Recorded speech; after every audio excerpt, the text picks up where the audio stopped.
Bonjour, alors je vais vous lire, on va continuer Manon Lescaut. Donc Manon Lescaut, elle est avec GM.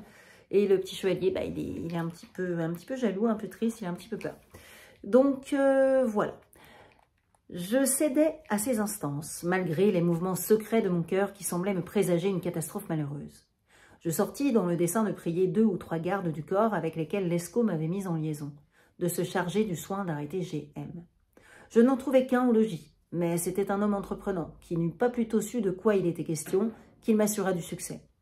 Il me demanda seulement 10 pistoles pour récompenser 3 soldats aux gardes, qu'il prit la résolution d'employer en se mettant à leur tête. Je le priai de ne pas perdre de temps. Il les assembla en moins d'un quart d'heure. Je l'attendais à sa maison, et lorsqu'il fut de retour avec ses associés, je le conduisis moi-même au coin d'une rue par laquelle GM devait nécessairement rentrer dans celle de Manon. Je lui recommandai de ne le pas maltraiter, mais de le garder si étroitement jusqu'à 7 heures du matin que je pusse être assurée qu'il ne lui échapperait pas. Il me dit que son dessein était de le conduire à sa chambre, et de l'obliger à se déshabiller, ou même à se coucher dans son lit, tandis que lui et ses 3 braves passeraient la nuit à boire et à jouer. Je demeurai avec eux jusqu'au moment où je vis paraître GM. Et je me retirai alors quelques pas au-dessous, dans un endroit obscur, pour être témoin d'une scène si extraordinaire. Le garde du corps l'aborda, le pistolet au poing, et lui expliqua civilement qu'il n'en voulait ni à sa vie ni à son argent, mais que s'il faisait la moindre difficulté de le suivre, ou s'il jetait le moindre cri, il allait lui brûler la cervelle. GM, le voyant soutenu par 3 soldats, et craignant sans doute la bourre du pistolet, ne fit pas de résistance. Je le vis emmener comme un mouton. Je retournai aussitôt chez Manon, et pour ôter tout soupçon au domestique, je lui dis en entrant qu'il ne fallait pas attendre monsieur de GM pour souper, qu'il lui était survenu des affaires qui le retenaient malgré lui, et qu'il m'avait prié de venir lui en faire ses excuses et souper avec elle, ce que je regardais comme une grande faveur auprès d'une si belle dame. Elle seconda fort adroitement à mon dessein. Nous nous mîmes à table. Nous y prîmes un air grave, pendant que les laquais demeurèrent à nous servir. Enfin, les ayant congédiés, nous passâmes une des plus charmantes soirées de notre vie. J'ordonnai en secret à Marcel de chercher un fiacre et de l'avertir de se trouver le lendemain à la porte avant 6 heures du matin. Je feignis de quitter Manon vers minuit, mais étant rentré doucement par le secours de Marcel, je me préparais à occuper le lit de GM, comme j'avais rempli sa place à table. Pendant ce temps-là, notre mauvais génie travaillait à nous perdre. Nous étions dans le délire du plaisir et le glaive était suspendu sur nos têtes. Le fil qui le soutenait allait se rompre. Mais pour faire mieux entendre toutes les circonstances de notre ruine, il faut en éclaircir la cause. GM était suivi d'un laquais lorsqu'il avait été arrêté par le garde du corps. Ce garçon, effrayé de l'aventure de son maître, retourna en fuyant sur ses pas, et la première démarche qu'il fit pour le secourir fut d'aller avertir le vieux GM de ce qui venait d'arriver. Une si fâcheuse nouvelle ne pouvait manquer de l'alarmer beaucoup. Il n'avait que ce fils, et sa vivacité était extrême pour son âge. Il voulut savoir d'abord, du laquais, tout ce que son fils avait fait l'après-midi. S'il s'était querellé avec quelqu'un, s'il avait pris part au démêlé d'un autre, s'il s'était retrouvé dans quelque maison suspecte. Celui-ci, qui croyait son maître dans le dernier danger, et qui s'imaginait ne devoir plus rien ménager pour lui procurer du secours, découvrit tout ce qu'il savait de son amour pour Manon, et de la dépense qu'il avait faite pour elle. La manière dont il avait passé l'après-midi dans sa maison jusqu'aux environs de 9 heures, sa sortie et le malheur de son retour. C'en fut assez pour faire soupçonner au vieillard que l'affaire de son fils était une querelle d'amour. Quoiqu'il fût au moins 10h30 du soir, il ne balança point à se rendre aussitôt chez monsieur le lieutenant de police. Il le pria de faire donner des ordres particuliers à toutes les escouades du guet. Et lui, en ayant demandé une pour se faire accompagner, il courut lui-même vers la rue où son fils avait été arrêté. Il visita tous les endroits de la ville où il espérait de le pouvoir trouver. Et n'ayant pu découvrir ses traces, il se fit conduire enfin à la maison de sa maîtresse, où il se figura qu'il pouvait être retourné. J'allais me mettre au lit lorsqu'il arriva. La porte de la chambre étant fermée, je n'entendis point frapper à celle de la rue. Mais il entra, suivi de 2 archers, et s'étant informé inutilement de ce qu'était devenu son fils, il lui prit envie de voir sa maîtresse, pour tirer d'elle quelque lumière. Il monte à l'appartement, toujours accompagné de ses archers. Nous étions prêts à nous mettre au lit. Il ouvre la porte et il nous glace le sang par sa vue. Oh, Dieu! C'est le vieux GM, dis-je à Manon. Je saute sur mon épée. Elle était malheureusement embarrassée dans mon ceinturon. Les archers qui virent mon mouvement s'approchèrent aussitôt pour me la saisir. Un homme en chemise est sans résistance. Ils m'ôtèrent tous les moyens de me défendre. GM, quoique troublé par ce spectacle, ne tarda point à me reconnaître. Il remit encore plus aisément Manon. « Est-ce une illusion ?» nous dit-il gravement. « Ne vois-je point le chevalier des Grieux et Manon Lescaut ?» J'étais si enragée de honte et de douleur que je ne lui fis pas de réponse. Il parut rouler pendant quelque temps diverses pensées dans sa tête, et comme si elles eussent allumé tout d'un coup sa colère, il s'écria en s'adressant à moi. « Ah, malheureux, je suis sûr que tu as tué mon fils !» Cette injure me piqua vivement. « Vieux scélérat, lui répondis-je avec fierté, si j'avais eu à tuer quelqu'un de ta famille, c'est par toi que j'aurais commencé. »« Tenez-le bien, dit-il aux archers, il faut qu'il me dise des nouvelles de mon fils, je le ferai pendre demain, s'il ne m'apprend tout à l'heure ce qu'il en a fait. »« Tu me feras pendre, repris-je, infâme, ce sont tes pareils qu'il faut chercher au gibet. Apprends que je suis d'un sang plus noble et plus pur que le tien. Oui, ajoutai-je, je sais ce qui est arrivé à ton fils, et si tu mérites davantage, je le ferai étrangler avant qu'il soit demain, et je te promets le même sort après lui. » Je commis une imprudence en lui confessant que je savais où était son fils. Mais l'excès de ma colère me fit taire cette indiscrétion. Il appela aussitôt 5 ou 6 archers qui l'attendaient à la porte, et il leur ordonna de s'assurer de tous les domestiques de la maison. « Ah, monsieur le chevalier, reprit-il d'un ton railleur, vous savez où est mon fils, et vous le ferez étrangler, dites-vous. Comptez que nous y mettons bon ordre. » Je sentis aussitôt la faute que j'avais commise. Il s'approcha de Manon, qui était assise sur le lit en pleurant. Il lui dit quelques galanteries ironiques sur l'empire qu'elle avait sur le père et sur le fils, et sur le bon usage qu'elle en faisait. Ce vieux monstre d'incontinence voulut prendre quelque familiarité avec elle. « Garde-toi de la toucher, m'écriai-je. Il n'y aurait rien de sacré qui te pût sauver de mes mains. » Il sortit en laissant 3 archers dans la chambre, auxquels il ordonna de nous faire prendre promptement nos habits. Je ne sais quels étaient alors ses desseins sur nous. Peut-être eussions-nous obtenu la liberté en lui apprenant où était son fils. Je méditais en m'habillant, si ce n'était pas le meilleur parti. Mais s'il était dans cette disposition en quittant notre chambre, elle était bien changée lorsqu'il y revint. Il était allé interroger les domestiques de Manon, que les archers avaient arrêtés. Il ne put rien apprendre de ceux qu'il avait reçus de son fils. Mais lorsqu'il sut que Marcel nous avait servi auparavant, il résolut de le faire parler, en l'intimidant par des menaces. C'était un garçon fidèle, mais simple et grossier. Le souvenir de ce qu'il avait fait à l'hôpital pour délivrer Manon, joint à la terreur que GM lui inspirait, fit tant d'impression sur son esprit faible qu'il s'imagina qu'on allait le conduire à la potence ou sur la roue. Il promit de découvrir tout ce qui était venu à sa connaissance si l'on voulait lui sauver la vie. GM se persuada là-dessus qu'il y avait quelque chose dans nos affaires de plus sérieux et de plus criminel qu'il n'avait eu lieu jusque-là de se le figurer. Il offrit à Marcel non seulement la vie, mais des récompenses pour sa confession. Ce malheureux lui apprit une partie de notre dessein, sur lequel nous n'avions pas fait de difficulté de nous entretenir devant lui, parce qu'il devait y entrer pour quelque chose. Il est vrai qu'il ignorait entièrement les changements que nous y avions faits à Paris, mais il avait été informé en parlant de Chaillot, du plan de l'entreprise et du rôle qu'il devait y jouer. Il lui déclara donc que notre vue était de duper son fils, et que Manon devait recevoir ou avait déjà reçu 10 000 francs, qui, selon notre projet, ne retourneraient jamais aux héritiers de la maison de GM. Après cette découverte, le vieillard emporté remonta brusquement dans notre chambre. Il passa sans parler dans le cabinet où il n'eut pas de peine à trouver la somme et les bijoux. Il revint à nous avec un visage enflammé, et nous montrant ce qu'il lui plut de nommer notre larcin, il nous accabla de reproches outrageants.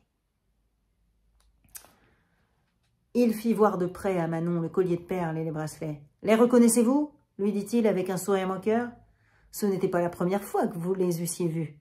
Les mêmes, sur ma foi, ils étaient de votre goût, ma belle. Je me le persuade aisément. Les pauvres enfants, ajouta-t-il. Ils sont bien aimables, en effet, l'un et l'autre, mais ils sont un peu fripons. » Mon cœur crevait de rage à ce discours insultant. J'aurais donné pour être libre un moment, juste ciel. Que n'aurais-je pas donné? Enfin, je me fis violence pour lui dire avec une modération qui n'était qu'un raffinement de fureur. « Finissons, monsieur, ces insolentes railleries. De quoi est-il question? Voyons, que prétendez-vous faire de nous? »« Il est question, monsieur le chevalier, me répondit-il, d'aller de ce pas au Châtelet. Il fera jour demain. Nous verrons plus clair dans nos affaires, et j'espère que vous me ferez la grâce à la fin de m'apprendre où est mon fils. » Je compris sans beaucoup de réflexion que c'était une chose d'une terrible conséquence pour nous d'être une fois renfermés au Châtelet. J'en prévis en tremblant tous les dangers. Malgré toute ma fierté, je reconnus qu'il fallait plier sous le poids de ma fortune et flatter mon plus cruel ennemi pour en obtenir quelque chose par la soumission. Je le priais, d'un ton honnête, de m'écouter un moment. « Je me rends justice, monsieur, » lui dis-je. « Je confesse que la jeunesse m'a fait commettre de grandes fautes et que vous en êtes assez blessé pour vous plaindre. Mais si vous connaissez la force de l'amour, si vous pouvez juger de ce que souffre un malheureux jeune homme à qui l'on enlève tout ce qu'il aime, vous me trouverez peut-être pardonnable d'avoir cherché le plaisir d'une petite vengeance, ou du moins vous me croirez assez puni par l'affront que je viens de recevoir. Il n'est besoin ni de prison, ni de supplice pour me forcer de vous découvrir où est monsieur votre fils. Il est en sûreté. Mon dessein n'a pas été de lui nuire ni de vous offenser. Je suis prêt à vous nommer le lieu où il passe tranquillement la nuit. Si vous me faites la grâce de nous accorder la liberté. » Ce vieux tigre, loin d'être touché de ma prière, me tourna le dos en riant. Il lâcha seulement quelques mots pour me faire comprendre qu'il savait notre dessein jusqu'à l'origine. Pour ceux qui regardaient son fils, il ajouta brutalement qu'il se retrouverait assez, puisque je ne l'avais pas assassiné. « Conduisez-les au petit Châtelet, dit-il aux archers, et prenez garde que le chevalier ne vous échappe. C'est un rusé qui s'est déjà sauvé de Saint-Lazare. » Il sortit et me laissa dans l'état que vous pouvez vous imaginer. « Oh ciel !» m'écriai-je. « Je recevrai avec soumission tous les coups que viennent de ta main, mais qu'un malheureux coquin ait le pouvoir de me traiter avec cette tyrannie, c'est ce qui me réduit au dernier désespoir. » Les archers nous prièrent de ne pas le faire attendre plus longtemps. Ils avaient un carrosse à la porte. Je tendis la main à Manon pour descendre. « Venez, ma chère reine, lui dis-je. Venez vous soumettre à toute la rigueur de notre sort. Il plaira peut-être au ciel de nous rendre quelques jours plus heureux. » Nous partîmes dans le même carrosse. Elle se mit dans mes bras. Je ne lui avais pas entendu prononcer un mot depuis le premier moment de l'arrivée de GM. Mais se retrouvant seule avec moi, elle me dit 1000 tendresses en se reprochant d'être la cause de mon malheur. Je l'assurai que je ne me plaindrais jamais de mon sort tant qu'elle ne cesserait pas de m'aimer. « Ce n'est pas moi qui suis à plaindre, continuai-je. Quelques mois de prison ne m'effraient nullement, et je préférerais toujours le Châtelet à Saint-Lazare. Mais c'est pour toi, ma chère âme, que mon cœur s'intéresse. Quel sort pour une créature si charmante. Ciel, comment traitez-vous avec tant de rigueur le plus parfait de vos ouvrages? Pourquoi ne sommes-nous pas nés l'un et l'autre avec des qualités conformes à notre misère? Nous avons reçu de l'esprit, du goût, des sentiments. Hélas, quel triste usage en faisons-nous, tandis que tant d'âmes basses et dignes de notre sort jouissent de toutes les faveurs de la fortune. » Ces réflexions me pénétraient de douleur, mais ce n'était rien en comparaison de celle qui regardait l'avenir. Car je séchais de crainte pour Manon. Elle avait déjà été à l'hôpital, et quand elle en fut sortie par la bonne porte, je savais que les rechutes en ce genre étaient d'une conséquence extrêmement dangereuse. J'aurais voulu lui exprimer mes faveurs. J'appréhendais de lui en causer trop. Je tremblais pour elle sans oser l'avertir du danger. Et je l'embrassais en soupirant pour l'assurer du moins de mon amour, qui était presque le seul sentiment que j'osasse exprimer. « Manon, lui dis-je, parlez sincèrement. M'aimerez-vous toujours ?» Elle me répondit qu'elle était bien malheureuse, que j'en puisse douter. « Eh bien, repris-je, je n'en doute point, et je veux braver tous nos ennemis avec cette assurance. J'emploierai ma famille pour sortir du Châtelet, et tout mon sang ne sera utile à rien, si je ne vous en tire pas aussitôt que je serai libre. » Nous arrivâmes à la prison. On nous mit chacun dans un lieu séparé. Ce coup me fut moins rude, parce que je l'avais prévu. Je recommandai Manon au concierge, en lui apprenant que j'étais un homme de quelque distinction et lui promettant une récompense considérable. J'embrassai ma chère maîtresse, avant de la quitter. Je la conjurai de ne pas s'affliger excessivement et de ne rien craindre tant que je serais au monde. Je n'étais pas sans argent. Je lui en donnerai une partie et je paierai au concierge, sur ce qui me restait, 1 mois de grosse pension d'avance pour elle et pour moi. Mon argent eut un fort bon effet. On me mit dans une chambre proprement meublée et l'on m'assura que Manon en avait une pareille. Je m'occupais aussitôt des moyens de hâter ma liberté. Il était clair qu'il n'y avait rien d'absolument criminel dans mon affaire. Et supposant même que le dessein de notre vol fut prouvé par la déposition de Marcel, je savais fort bien qu'on ne punit point les simples volontés. Je résolus d'écrire promptement à mon père, pour le prier de venir en personne à Paris. J'avais bien moins honte, comme je l'ai dit, d'être au Châtelet qu'à Saint-Lazare. « D'ailleurs, quoique je conservasse tout le respect dû à l'autorité paternelle, l'âge et l'expérience avaient diminué beaucoup ma timidité. J'écrivis donc, et l'on ne fit pas de difficulté au Châtelet de laisser sortir ma lettre. Mais c'était une peine que j'aurais pu m'épargner, si j'avais su que mon père devait arriver le lendemain à Paris. Il avait reçu celle que je lui avais écrite 8 jours auparavant. Il en avait ressenti une joie extrême, mais de quelque espérance que je l'eusse flatté au sujet de ma conversion, il n'avait pas cru devoir s'arrêter tout à fait à mes promesses. Il avait pris le parti de venir s'assurer de mon changement par ses yeux et de régler sa conduite sur la sincérité de mon repentir. Il arriva le lendemain de mon emprisonnement. Sa première visite fut celle qu'il rendit à Thiberge, à qui je l'avais prié d'adresser sa réponse. Il ne put savoir de lui ni ma demeure, ni ma condition présente. Il en apprit seulement mes principales aventures depuis que je m'étais échappée de Saint-Sulpice. Thiberge lui parla fort avantageusement des dispositions que je lui avais marquées pour le bien dans notre dernière entrevue. Il ajouta qu'il me croyait entièrement dégagé de Manon, mais qu'il était surpris néanmoins que je ne lui eusse pas donné de mes nouvelles depuis 8 jours. Mon père n'était pas dupe. Il comprit qu'il y avait quelque chose qui échappait à la pénétration de Thiberge, dans le silence dont il se plaignait, et il employa tant de soins pour découvrir mes traces que 2 jours après son arrivée, il apprit que j'étais au Châtelet. Avant que de recevoir sa visite, à laquelle j'étais fort éloignée de m'attendre sitôt, je reçus celle de monsieur le lieutenant général de police, où, pour expliquer les choses par leur nom, je subis l'interrogatoire. Il me fit quelques reproches, mais il n'était ni dur ni désobligeant. Il me dit avec douceur qu'il plaignait ma mauvaise conduite et que j'avais manqué de sagesse en me faisant un ennemi tel que monsieur de G.M.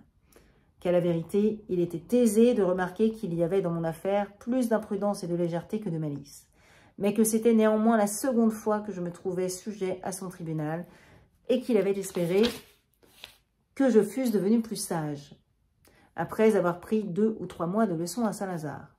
Charmé d'avoir affaire à un juge raisonnable, je m'expliquai avec lui d'une manière si respectueuse et si modérée qu'il parut extrêmement satisfait de mes réponses. Il me dit que je ne devais pas me livrer trop au chagrin et qu'il se sentait disposé à me rendre service en faveur de ma naissance et de ma jeunesse. Je me hasardai à lui recommander Manon et à lui faire l'éloge de sa douceur et de son bon naturel. Il me répondit en riant qu'il ne l'avait point encore vue, mais qu'on la représentait comme une dangereuse personne. Ce mot excita tellement ma tendresse que je lui dis 1000 choses passionnées pour la défense de ma pauvre maîtresse, et je ne pus m'empêcher de répandre quelques larmes. Il ordonna qu'on me reconduisit à ma chambre. « Amour, amour !» s'écria ce grave magistrat en me voyant sortir. « Ne te réconcilieras-tu jamais avec la sagesse ?» J'étais à m'entretenir tristement de mes idées et à réfléchir sur la conversation que j'avais eue avec monsieur le lieutenant général de police, lorsque j'entendis ouvrir la porte de ma chambre. C'était mon père. Quoique je dusse être à demi préparée à cette vue, puisque je m'y attendais quelques jours plus tard, je ne me laissais pas d'en être frappée si vivement que je me serais précipitée au fond de la terre si elle s'était entr'ouverte à mes pieds. J'allais l'embrasser avec toutes les marques d'une extrême confusion. Il s'assit sans que ni lui ni moi eussions encore ouvert la bouche. Comme je demeurais debout, les yeux baissés et la tête découverte, « Asseyez-vous, monsieur, » me dit-il gravement. « Asseyez-vous. Grâce au scandale de votre libertinage et de vos friponneries, j'ai découvert le lieu de votre demeure. C'est l'avantage d'un mérite tel que le vôtre, de ne pouvoir demeurer caché. Vous allez à la renommer par un chemin infaillible. J'espère que le terme en sera bientôt la grève, et que vous aurez effectivement la gloire d'y être exposé à l'admiration de tout le monde. » La grève, en fait, c'était la place de Grève, était à Paris le lieu des exécutions publiques. Je ne répondis rien. Il continua. « Qu'un père est malheureux lorsqu'après avoir aimé tendrement un fils et n'avoir rien épargné pour en faire un honnête homme, il n'y trouve à la fin qu'un fripon qui le déshonore. On se console d'un malheur de fortune. Le temps l'efface et le chagrin diminue. Mais quel remède contre un mal qui augmente tous les jours, tel que les désordres d'un fils vicieux, qui a perdu tout sentiment d'honneur. Tu ne dis rien, malheureux, ajouta-t-il. Voyez cette modestie contrefaite et cet air de douleur hypocrite. Ne le prendrait-on pas pour le plus honnête homme de sa race? Quoique je fusse obligé de reconnaître que je méritais une partie de ces outrages, il me parut néanmoins que c'était les porter à l'excès. Je crus qu'il m'était permis d'expliquer naturellement ma pensée. Je vous assure, monsieur, lui dis-je, que la modestie où vous me voyez devant vous n'est nullement affectée. C'est la situation naturelle d'un fils bien né qui respecte infiniment son père et surtout un père hérité. Je ne prétends pas non plus passer pour l'homme le plus réglé de notre race. Je me connais digne de vos reproches, mais je vous conjure d'y mettre un peu plus de bonté et de ne pas me traiter comme le plus infâme de tous les hommes. Je ne mérite pas de nom si dur. C'est l'amour, vous le savez, qui a causé toutes mes fautes. Fatale passion. Hélas, n'en connaissez-vous pas la force? Et se peut-il que votre sang, qui est la source du mien, n'ait jamais ressenti les mêmes ardeurs? L'amour m'a rendu trop tendre, trop passionnée, trop fidèle, et peut-être trop complaisant pour les désirs d'une maîtresse toute charmante. Voilà mes crimes. Envoyez-vous, là, quelqu'un qui vous déshonore? Allons, mon cher père, ajoutai-je tendrement, un peu de pitié pour un fils qui a toujours été plein de respect et d'affection pour vous, et qui n'a pas renoncé, comme vous pensez, à l'honneur et au devoir, et qui est 1000 fois plus à plaindre que vous ne sauriez vous l'imaginer. Je laissai tomber quelques larmes en finissant ces paroles. Un cœur de père est le chef-d'œuvre de la nature. Elle y règne, pour ainsi parler, avec complaisance, et elle en règle elle-même tous les ressorts. Le mien, qui était avec cela un homme d'esprit et de goût, fut si touché du tour que j'avais donné à mes excuses, qu'il ne fut pas le maître de me cacher ce changement. « Viens, mon pauvre chevalier, me dit-il, viens m'embrasser. Tu me fais pitié. » Je l'embrassai. Il me serra d'une manière qui me fit juger de ce qui se passait dans son cœur. « Mais quels moyens prendrons-nous donc, reprit-il, pour te tirer d'ici? Explique-moi toutes tes affaires sans déguisement. » Comme il n'y avait rien, après tout, dans le gros de ma conduite, qui pût me déshonorer absolument, du moins en la mesurant sur celle des jeunes gens d'un certain monde, et qu'une maîtresse ne passe point pour une infamie dans le siècle où nous sommes, non plus qu'un peu d'adresse à s'attirer la fortune du jeu, je fis sincèrement à mon père le détail de la vie que j'avais menée. À chaque faute dont je lui faisais l'aveu, j'avais soin de joindre des exemples célèbres pour en diminuer la honte. « Je vis avec une maîtresse, lui disais-je, sans être lié par les cérémonies du mariage. Monsieur le duc de... en entretient 2, aux yeux de tout Paris. Monsieur de... en a une depuis 10 ans, qu'il aime avec une fidélité qu'il n'a jamais eue pour sa femme.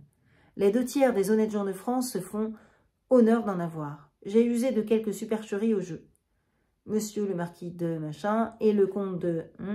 n'ont point d'autres revenus. Monsieur le prince de... machin et monsieur le duc de... sont les chefs d'une bande de chevaliers du même ordre. Pour ceux qui regardaient mes dessins sur la bourse des 2 GM, j'aurais pu prouver aussi facilement que je n'étais pas sans modèle. Mais il me restait trop d'honneur pour ne pas me condamner moi-même avec tous ceux dont j'aurais pu me proposer l'exemple. De sorte que je priai mon père de pardonner cette faiblesse aux 2 violentes passions qui m'avaient agité, la vengeance et l'amour. Il me demanda si je pouvais lui donner quelque couverture sur les plus courts moyens d'obtenir ma liberté. Et d'une manière qui put lui faire éviter l'éclat, je lui appris les sentiments de bonté que le lieutenant général de police avait pour moi. « Si vous trouvez quelques difficultés, lui dis-je, elles ne peuvent venir que de la part des GM. Ainsi, je crois qu'il serait à propos que vous prissiez la peine de les voir. » Il me le promit. Je n'osais le prier de solliciter pour Manon. Ce ne fut point un défaut de hardiesse, mais un effet de la crainte où j'étais de le révolter par cette proposition et de lui faire naître quelques desseins funestes à elle et à moi.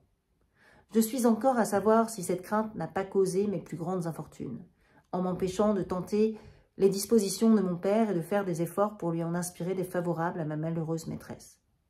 J'aurais peut-être excité encore une fois sa pitié. Je l'aurais mis en garde contre les impressions qu'il allait recevoir trop facilement du vieux GM. Que sais-je? Ma mauvaise destinée l'aurait peut-être emporté sur tous mes efforts. Mais je n'aurais eu qu'elle, du moins, et la cruauté de mes ennemis à accuser de mon malheur. En me quittant, mon père allait faire une visite à Monsieur de GM. Il le trouva avec son fils, à qui le garde du corps avait honnêtement rendu la liberté.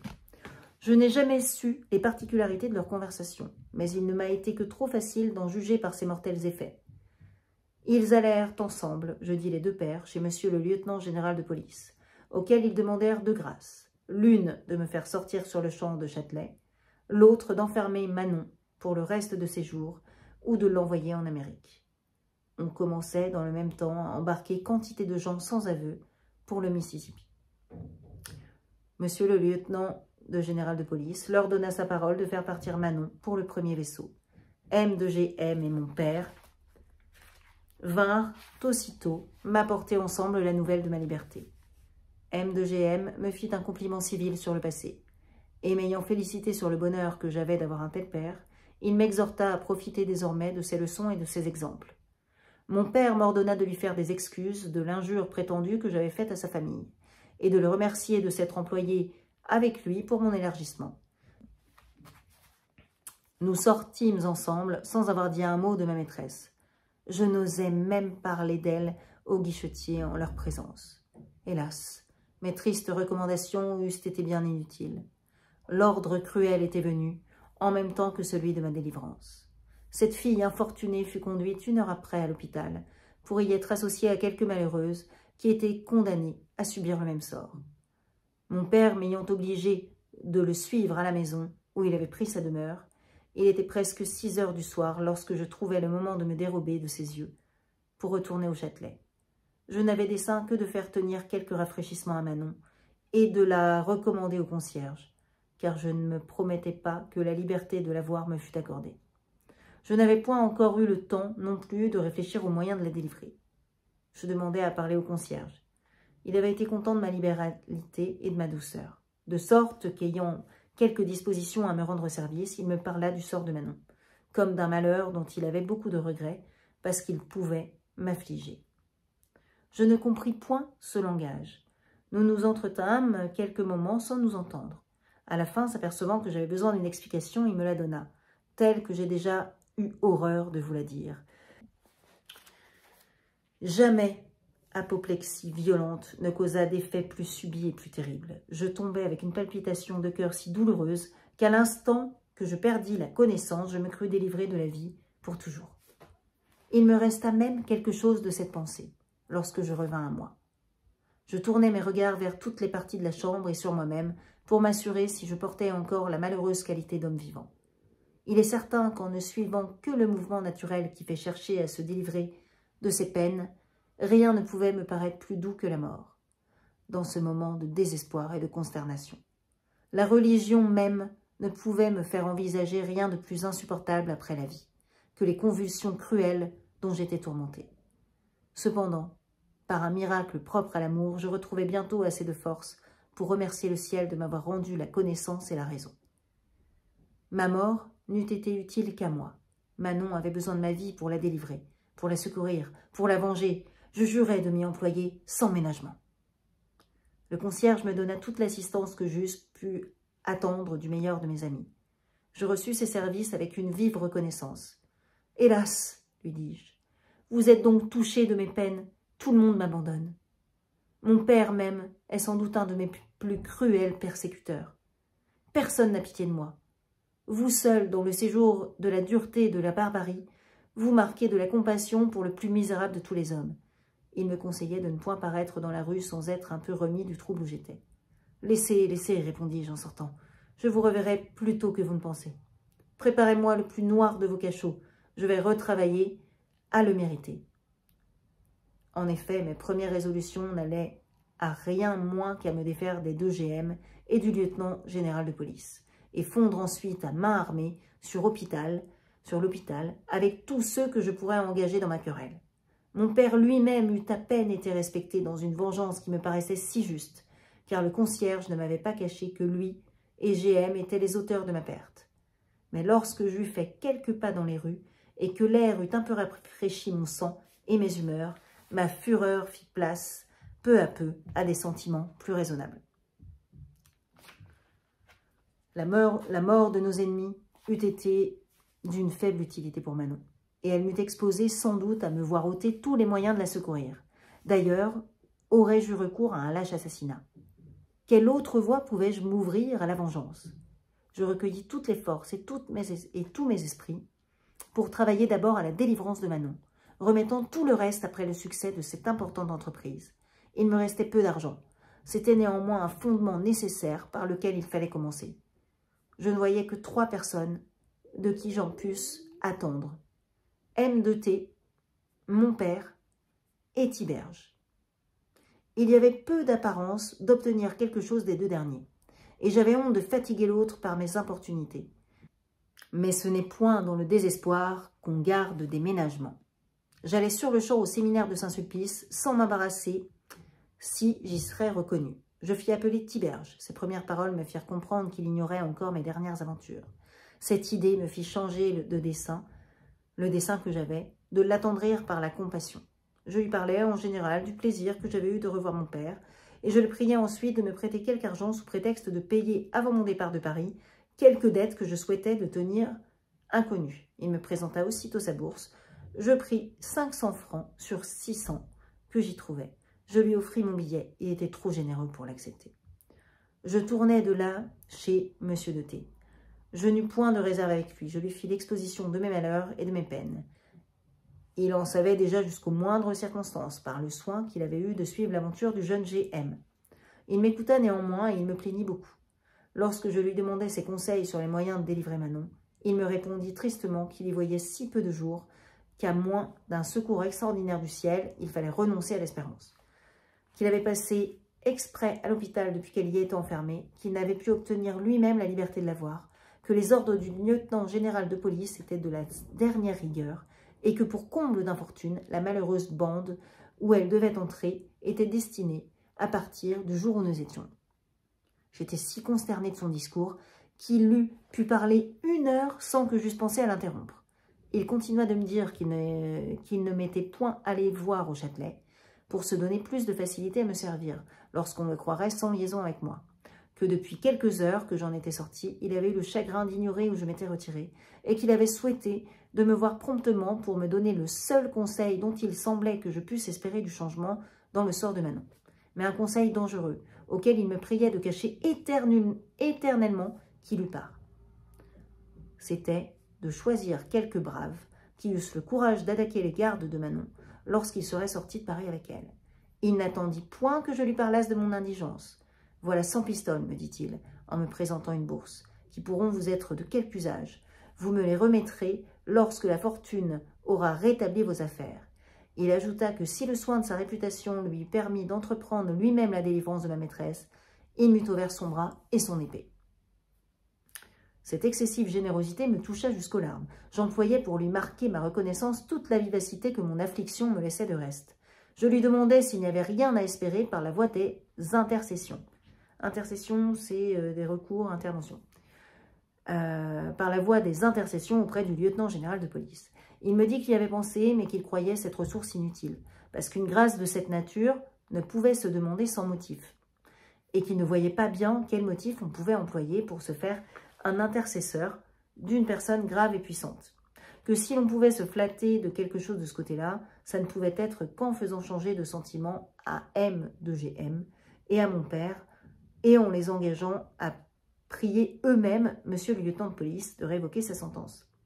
Il m'offrit de faire tous ses efforts pour gagner le jeune GM, quoiqu'il le crût un peu refroidi à son égard par quelques soupçons qu'il avait conçus de lui à l'occasion de notre affaire. Et il m'exhorta à ne rien omettre de mon côté pour fléchir l'esprit de mon père. Et voilà. Donc je m'arrête là. Donc va-t-il libérer Manon? On n'en sait rien.